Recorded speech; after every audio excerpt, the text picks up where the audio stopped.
Turongeye kubaha kaze kuri ya shene yacu ibamenyesha ubuzima bw'umwana n'umuvyeyi ndetse muri rusangi amagara y'umuntu uwo ari we wese.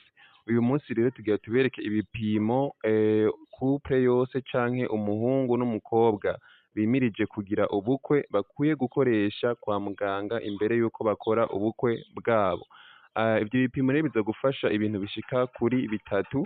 Ivyo bipimo kubera iki abantu bobikoresha? Ivyo bipimo biza gufasha couple canke abo bantu bagire ubukwe, bizobafasha kugira amagara meza. Ivyo bipimo ca kabiri bifasha ni ukumenya ingwara zandukira umukobwa yoba ariko aragendana canke umuhungu yoba ariko aragendana, kuko hari igihe usanga tuva mu miryango yavutsemwo abanyamwema, imiryango irimwo ingwara nyinshi z'akaronda. Ivyo bipimo rero bizofasha kumenya nimba umukobwa afise izo ngwara z'akaronda canke umuhungu afise izo ngwara z'akaronda.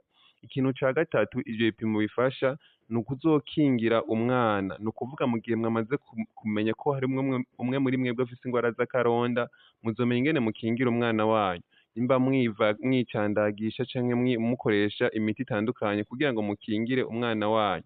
Hariho abo usanga bavukana imigera itandukanye, mu gihe mwabimenye hakiri kare umwana wanyu arashobora kuvuka adafise iyo migera y'abavyeyi. Rero ivyo bipimo bifasha ivyo bintu bitatu duhejeje kubabwira. Rero turabe mbega igipimo ca mbere umuhungu canke umuhungu n'umukobwa bokoresha imbere yuko bakora ubukwe ni icahe? Igipimo ca mbere ni ugupima imigwi yanyu y'amaraso hamwe n'ico bitwa facteur rhésus. Ivyo bintu vyama bifatanye. Kenshi iyo umumama afise rhésus négatif akavyara umwana afise rhésus positif, umwana kenshi arakunda kugira ingorane. Rero iyo mwamaze kwipimisha ivyo bipimo hakiri kare mukagira ubukwe muzi ko mufise ama-rhésus adasa canke imigwi yanyu y'amaraso idasa, bizobafasha kwikingira, bizobafasha gukingira umwana wanyu. Kuko iyo umugabo afise rhésus positif, umugore nawe afise rhésus négatif, haba hariho amahirwe mabi yuko muzava muvyara abana bagume bapfa bivanye n'ico bitwa facteur rhésus.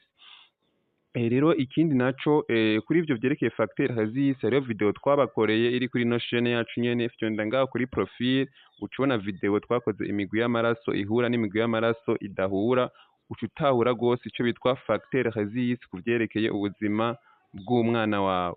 Rero turabe ikindi gipimo ca kabiri canke iyindi examen mutegerezwa gukoresha niyi rubeole. Rubeole mutegerezwa kuyipimisha cane cane ku mukenyezi akipimisha iyo ngwara ya rubeole, kuko iyo ngwara ya rubeole iri dangereux gose canke irabangamira ubuzima bw'umwana ari munda, ndetse irabangamira cane ikintu cerekeye imbanyi.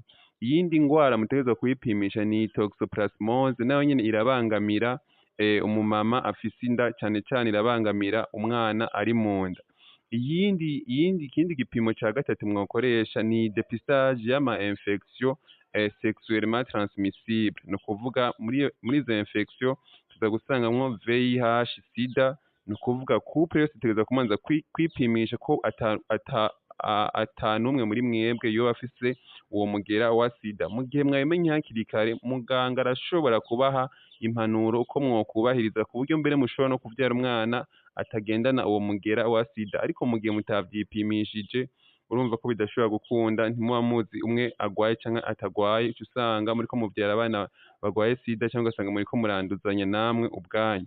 Ikindi kiri muri iyo infection sexuellement transmissible ni iyi syphilis. Syphilis imeze nabi cane ku mwana ari munda, iramubangamira ndetse umwana aragira ingorane nyinshi gose mu gihe ariko aravuka bitewe n'uko umuvyeyi agwaye iyo ngwara ya syphilis. Izindi ngwara zo kwipimisha ni hepatite B na hepatite C. Izo ni ingwara utegerezwa kwipimisha imbere yuko mukora ubukwe bwanyu.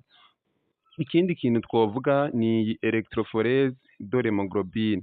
Muri electrophorese de l'hémoglobine tuba turiko dupima ingwara ya drépanocytose. Drépanocytose ni ingwara ifata amaraso agahimbagurikamwo ibipande.